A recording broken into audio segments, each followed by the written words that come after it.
Hello, you bright and beautiful ray of sunshine. Welcome back to the Collective Practice Podcast.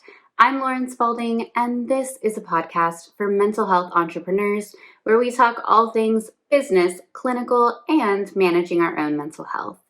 Today, I want to talk about a bad habit you may have that's actually costing you a lot of money, and that is having bad time boundaries in your private practice. Now, time boundaries are all about having balance in your day, that you are putting aside enough time for everything that you do, that you're setting realistic time frames for expectations, tasks, what have you.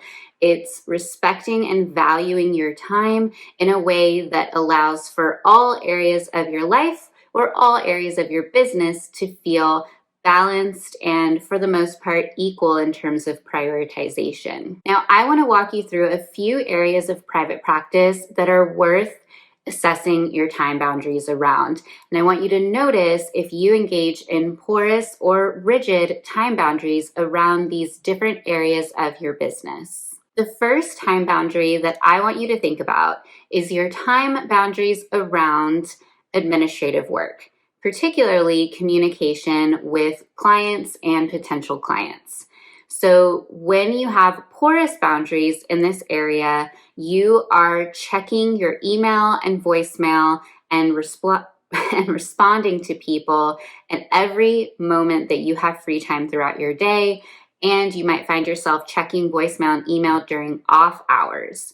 You also might notice that you're spending a lot of time just to reply to one email or one voicemail, and that's sucking out a lot of time in your day. Another behavior that might ping you to know you have porous time boundaries in this area is that you aren't setting realistic expectations for clients or potential clients, that people are expressing frustration or a lack of understanding when you take more than a day to reply to something, or they are expecting to be able to have constant communication with you in between sessions. So you're setting this unrealistic expectation of what is appropriate to talk about through email or voicemail versus in session. Now, oftentimes when we're engaging in porous time boundaries here, it's because we have a fear of losing clients, that we feel like if we're not constantly providing our availability or our time to them when they need it, then they're going to leave and seek services elsewhere.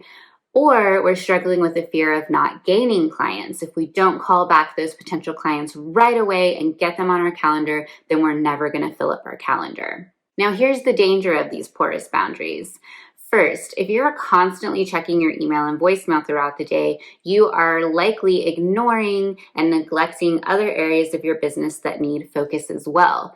For example, you're not making any time for big picture tasks that are going to allow your business to grow. You're not dedicating any time to learning more about business and growth and scaling your business and building wealth and things that are going to, in the long run, be really healthy for your private practice. You're also not respecting your downtime. If you're checking email and voicemail when you are off hours, then you are going to set yourself up for burnout, which is going to lead to lower quality of care for your clients and struggling in your own mental health as a clinician. So you think that you're providing quality of service to your clients by constantly replying quickly, checking your email day in and day out, no matter what, but you are actually causing strain on your business and on your relationship with your clients. Now, when you think about other professions like lawyers, they aren't just billing their clients for the time that they come in and talk with them. They bill them for all of the administrative tasks in between. And so you need to think about your hourly rate in the same way. You're not just billing them for that one-on-one time in your session, but you're also billing for the time it takes to do notes, if they need resources that you're researching, the time that you go out and train to be a better therapist for them, and you're billing for any communication in between. And that's going to help you to be a lot more mindful of that communication in between, that email and voicemail are not an extension of therapy, that big conversations about hard days or realizations or aha moments are saved for that one-on-one time with you. And that email and voicemail should be limited to billing and scheduling and other logistical tasks. When you're setting that expectation for the client, you are doing yourself a service to honor that hourly rate and what that hourly rate means. And you are not actually paying yourself less based on how much time you're committing to just one client. Now, the danger of feeling pressure to call someone back immediately or reply immediately when they are a potential client is that often leads to a snowball effect where you are also pressuring yourself to get that person on your calendar no matter what. So you're not assessing as much for your ideal client. You're not making sure as much that they're an ideal fit for you because subconsciously you have put a fear-based behavior in place versus an abundance-based behavior. And so when I give myself time to wait and call someone back to make sure I have adequate time to schedule a call with them, I'm actually going to be using that initial phone call very well and very intentionally to make sure this person is a right fit. So I'm not going to just fill up my calendar, but I'm going to fill my calendar with a schedule that makes me feel motivated to work, that feels great because everyone's such a great fit for me, and I'm struggling a lot less with imposter syndrome. I'm not feeling pressure like I have to get trained in everything so that I can serve every single person, and I'm less prone to burnout. Now, on the other side of the pendulum is rigid boundaries around administrative work. So when we have rigid boundaries around administrative work, which means we're not dedicating as much time to those administrative tasks, we find ourselves not emailing people back, not returning voicemails, maybe not dedicating as much time to treatment planning and note-taking as we should. And so in that case, that is often a reaction to porous boundaries in other areas.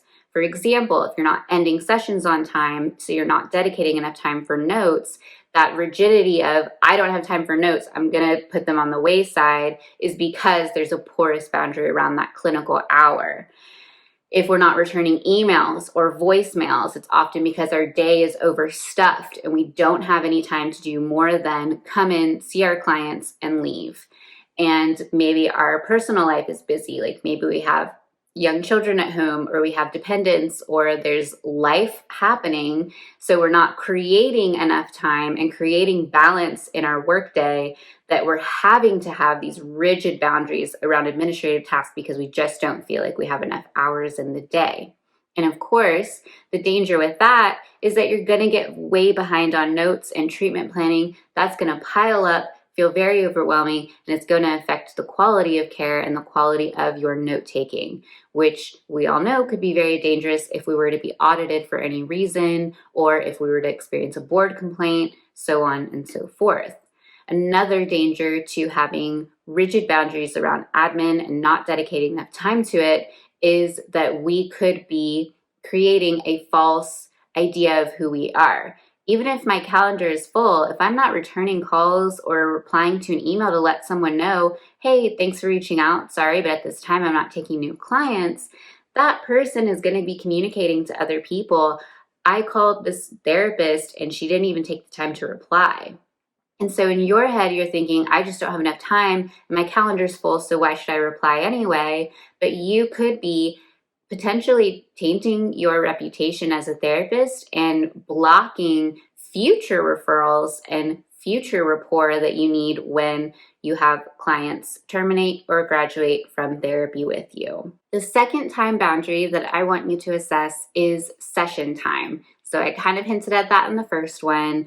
Do you have porous boundaries around that 50-minute time with your clients, or do you have rigid boundaries around it? Porous boundaries would be that you're constantly going over your sessions or you're starting sessions late. And rigid boundaries would be that you start exactly on time. If the client's not there, you're not going over, you're ending at that 50-minute mark, and they do not have a choice of that at all. And so either of those are too extreme for what you are trying to communicate to your clients, which is quality of care. So with porous boundaries, the idea behind it is, again, that fear of not doing enough for your client. And so you're feeling like, well, if you're running late, then you have to go over time. Or if you can't wrap up the session, then it's fine. You'll go to the full hour. And you might even find sometimes you go over 60 minutes, and that impacts the rest of your day. All of your sessions after that are going to have to start late, and then they're going to have to end late. And the more that you go over that 50-minute mark, the more you're pushing your calendar back. And what you're actually communicating here is an unhealthy dynamic with your clients. You're not showing them that their time with you is valued. So if you have more of a healthy boundary where you're starting on time, or you're not more than 5 minutes late, and it's pretty rare for you to be late, you're communicating that you really respect the time that they took out of their day to use their lunch break for session, or to come to your office after a long day at work, or to make time for themselves in their busy calendar. And so for you to not start on time is actually subconsciously communicating lack of value in your client's time. If you constantly go over that 50-minute mark, or even that 60-minute hour, you are again communicating that you're not valuing other clients' time. And while you're thinking that you're building good rapport or doing a good service to this current client in your office who's getting more time with you, you are causing a ripple effect that's actually really negative for your clients. You are also setting expectation to this client in your office that they can go over, that they're an exception to this rule, that they don't have to be mindful of their time. And that's not fair to you or your other clients. That's going to impact your administrative tasks. That's going to impact your rapport building with other clients. And that's going to overall impact your mental health that day. To have your calendar be pushed back constantly causes anxiety, causes distress, and causes you to feel really wiped out at the end of the day. So, by communicating a porous boundary, you're actually doing a disservice to yourself in the long run, because quality of care is going to go down. So in the future, when you are reevaluating sliding scale, when you're raising your rates, when you're doing anything around increasing wealth in your business, you are creating these subconscious humps. But if your client is feeling very respected and very valued in their time, then when you are pushing value of money and saying, I'm now raising rates, they are more likely to be completely fine with that, because they feel very valued and respected in your practice with that healthy time boundary around their sessions. Now, on the other side, having a rigid time boundary where session starts on time, no other choice, and if you're late, it ends at that 50-minute mark, no way I'm going over. Or if you're wrapping up the session before the client is showing signs of being ready to wrap up, then you are not communicating the relational aspect of our job. And you might be causing stress in your clients who aren't feeling cared for in those moments. Again, we're creating realistic expectation of sessions. We're creating healthy boundary, which is that the majority of time your session is 50 minutes.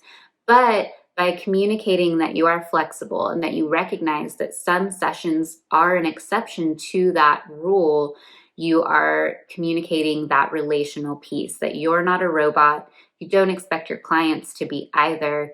And you understand that having a appropriate wrap up of the session, putting enough time aside at the end of session to regulate if needed, or putting enough time aside to schedule the next session if it's important to the client to schedule before they end. All of that is demonstrating respect and value to your client and your own time. We know that this is really valuable in terms of people feeling safe in an environment. I feel safe when I have fences around me. I don't feel safe when I have brick walls around me, or when I have a lack of boundary around me. And so we want to find that balance of being really mindful and getting in the habit of keeping our sessions within that window, and then being okay with making the exception from time to time when it's needed. Not from client to client, though. It shouldn't be that one client always gets 60-minute sessions while everyone else is ending at the 50-minute mark. That needs to be a conversation of boundaries consistently getting crossed. How do we need to adjust our time to fit that 50-minute window? And so it's, again, not exception based on client to client. That's disrespecting other clients' time. But it's exception based on week to week, session to session. You're not going to be so rigid that the person doesn't feel cared for or doesn't feel listened to. And having healthy boundaries around that clinical time is also caring for yourself. It's giving you that 10-minute break to unwind from one session and get ready for the next one, which is going to allow you to have better quality of care. You have this mental transition time to come out of one person's story and their goals and be present for the next person. It's also giving yourself time for your biological needs. You might have had your stomach growling in the session, so you need to grab a quick snack. Maybe your mouth was getting super dry, so you need some water, or maybe you need to go to the bathroom. So caring for yourself as well by ending on time and giving yourself that transition period is going to be really healthy for your mental health as a therapist in the long run. Another time boundary worth assessing is how many clients you're fitting into one day. If you're over committing your days, if you are not giving yourself lunch breaks, if you're ending way late in the day or starting way early, you are creating an imbalance that's not sustainable. And sometimes that is because we think we need to cater to our clients' availability. So say your Monday is full, but then someone's like, oh, like looking at next week, I need to meet you on Monday. We feel like we have to accommodate that. When the reality is, if someone is prioritizing their mental health, just like they prioritize doctor's appointments, they're going to adjust to your availability. And you don't need to be afraid of saying, Monday's actually full. Here's my availability for the other days of that week. By setting that expectation with your clients, you are creating a sustainable calendar in the long run. So having days that are very imbalanced where Monday's overstuffed, Tuesday only has 2 clients, Wednesday's a bit more balanced, Thursday's overstuffed, you're not creating a good rhythm for yourself. And that's going to really impact your sustainability as a therapist. That's going to impact quality of care. That's going to impact your own mental health. Now, on the other side, having that rigid boundary where you're like, nope, I work 8 to 3 and there's no exceptions can sometimes hurt your business. If you have someone who's asking for an exception for a specific reason, you want to make sure that you have that flexibility and that that's okay. Being flexible with the timeframes that you set for yourself of when you see clients is just as important as not being so porous that you don't have any timeframes whatsoever or you don't cap your days. It's very important to recognize your energy levels and to notice when I see X amount of clients, the quality of care goes down, or I feel a lot more exhausted, or I struggle more with prioritizing rest and having intentional downtime for myself. So for some people, that's more than 4 clients a day. For others, that's more than 6 clients a day. Everyone's different.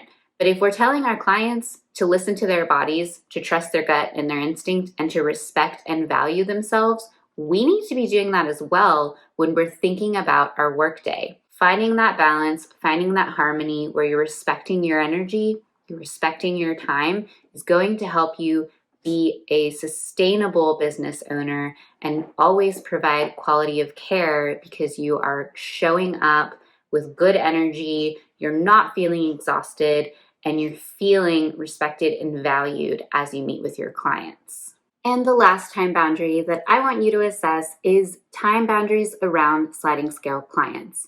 Do you have porous time boundaries where there's no check-in or expectations set when you take on a sliding scale client, where when they call to get on your calendar, you just say, okay, yeah, I'll slide to 70. That's their rate and it's just open-ended? Or do you have rigid time boundaries where you have specific amount of sessions or a specific amount of time that you offer someone sliding scale, and then once they reach that point, like 6 sessions or 4 months, their rate increases no matter what? So having the porous boundary where you're not setting up any expectation in the beginning is tempting because it feels a little bit taboo to talk about money, or maybe you are in the process of filling up your calendar, so you feel like taking on a client feels worth it versus not getting that client at all. So you're committing to that lower price point, and then you're just getting yourself going, time to start doing therapy, and you're not really thinking about how that sliding scale client is going to impact you in the long run. You're focused more on short-term goals versus long-term goals. On the other side, having a rigid boundary where you say, okay, I offer 6 sessions at sliding scale, and after that, you're at my full rate. Or I'll give you this rate for the first 3 months, and then at that 3-month, you have to increase rate. That feels tempting because you're like, oh yeah, that's valuing my worth, that's setting the expectation right away, and that's allowing for my income to continuously increase. Now, the danger of the porous boundary is that it's going to make talking about money with your clients in the future very uncomfortable, and it's going to impact your confidence around raising your rates in the future. So by setting no expectation, you're actually setting yourself up for fear of failure a lot easier in the future when you're noticing that a sliding scale client should be paying more. You are also potentially setting yourself up for losing that client because you didn't mention anything about the rate increasing. If a year from now you say, all right, you were at 70, but I'm going to go ahead and bump you up to 90, that client might be like, oh, okay, and then just not come back to therapy because it wasn't set up for them to expect that in treatment. A lot of times our clients don't really know what to expect for therapy. So by us not communicating with them, we're doing a hindrance to their treatment and to their level of care. Now, the danger of the rigid boundary is, again, you're taking out that relational aspect of the job, and your clients may not feel cared for or heard if they're still in financial strain, but you are saying, well, rates are increasing, you've agreed to that, that's what's happening. And so there is a balance when you think about sliding scale. You should have an expectation set, whatever that is, whether it's a number of sessions or a time frame where you are going to be checking in with your clients. And that check-in doesn't necessarily mean a rate increase, but it is heavily implied. And so what I mean by that is that this client understands that you are going to consider extenuating circumstances, but it's extenuating circumstances, not just that they want to continue to pay what they're paying. Because now that they've worked with you, they are seeing the value in what you do. They are seeing the impact of therapy on their life. So if they came in at a really low rate, say like $40 a session, and you want to bump them up to 50, they are able to now recognize that it is worth that $10 more versus when they first met with you, they had no idea what to expect from therapy with you. They now have buy-in, and they have not only contributed their money towards their mental health, but also their time, and they're seeing the value in that. And so by you communicating value and saying, I'm so glad this is working for you, and I'm valuing myself by increasing fees, you are communicating that quality of care equals a certain price point, and they, as your clients, should be respecting that. And if you're interested in exploring this more, throw me a comment, shoot me a DM, let's have a chat, let's be in conversation, because I want to support you as you assess your time boundaries and how you can lean into healthy time boundaries for your business and for yourself as a therapist. Thanks so much for spending time with me today, and I will see you in the next one. Bye.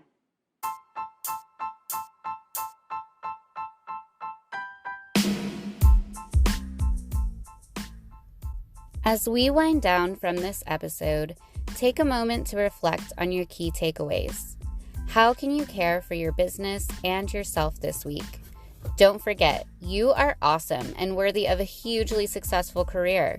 I hope to help you and support you along the way. I'll see you in the Collective Practice Facebook group and in the masterclass. Visit laurenspalding.co for more details. Talk to you soon, friend.